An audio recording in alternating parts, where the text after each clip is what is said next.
जो गुरु के पवित्र चरणों के प्रति सच्चा भक्ति भाव विकसित करना चाहते हों, उन्हें सब प्रकार की खराब आदतों का त्याग कर देना चाहिए, जैसे कि धूम्रपान करना, पान खाना, नाच सूंघना, मद्यपान करना, जुआ खेलना, सिनेमा देखना, अखबार नोवेल पढ़ना, फैशन करना, मांस खाना, चोरी करना, दिन में सोना, गाली बोलना, निंदा आलोचना करना आदि। जो गुरु भक्तियों का अभ्यास करना चाहते हों, उन्हें सब दिव्य गुणों का विकास करना चाहिए, जैसे कि सत्य बोलना, न्यायपरायणता, अहिंसा, इच्छा शक्ति, सहिष्णुता, सहानुभूति, स्वाश्रय, आत्मश्रद्धा, आत्मसंयम, त्याग, आत्मनिरीक्षण, तत्परता, सहन शक्ति, समता, निश्चय, विवेक, वैराग्य, संन्यास, हिम्मत, आनंदी स्वभाव, हर एक वस्तु में मर्यादा रखना आदि। आनंद के लिए बाहर क्यों व्यर्थ खोज करते हो? सद्गुरु चरणों के समीप जाओ और शाश्वत सुख का उपभोग करो। सद्गुरु के चरणों में श्रद्धा और भक्ति भाव ये दो पंख हैं, जिनकी सहायता से शिष्य पूर्णता के शिखर पर पहुंचने में शक्तिमान बनता है। गुरु के कार्य की अविचारी आलोचना नहीं करनी चाहिए।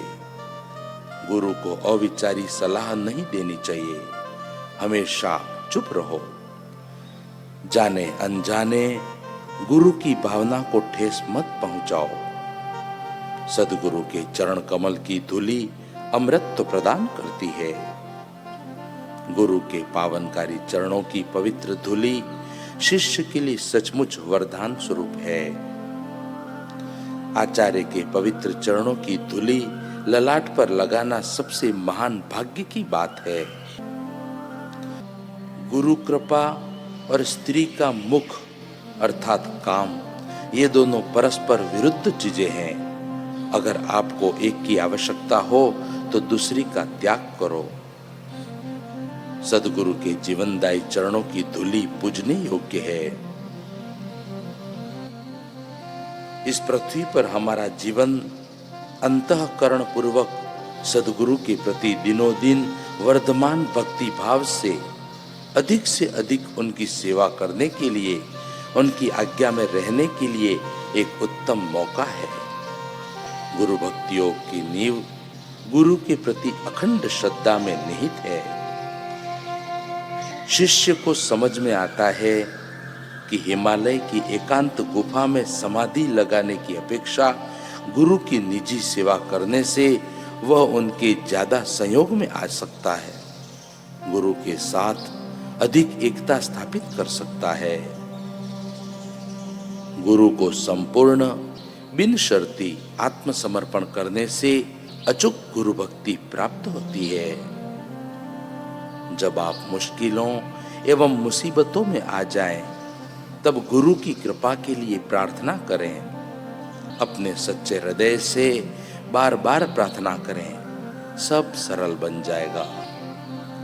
प्रातःकाल जागने के तुरंत बाद और रात्रि में सोने से पहले गुरु का चिंतन करो, पूर्णतः उनकी शरण में जाओ। दिन के दौरान अगर गुरु की सेवा के बारे में आज्ञा पालन में निष्ठा का अभाव या ऐसी कोई भूल हुई हो तो रात्रि में सोने से पहले उसका विचार करो। अपनी आवश्यकताएं कम करो, पैसे बचाओ और गुरु के चरण कमलों में अर्पण करो। इसमें आपकी गुरु भक्ति की कसौटी है।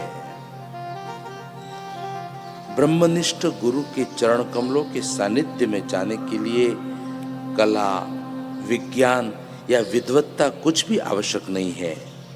आवश्यकता है केवल उनके प्रति प्रेम और भक्ति से पूर्ण हृदय की, जो फल की अपेक्षा से रहित हो, केवल उनमें ही निरत रहने के संकल्प वाला हो, केवल उनके ही कार्य में लगा हुआ हो, केवल उनके ही प्रेम में मग्न रहने वाला हो। मानसिक शांति और आनंद गुरु को किए हुए आत्मसमर्पण का फल है।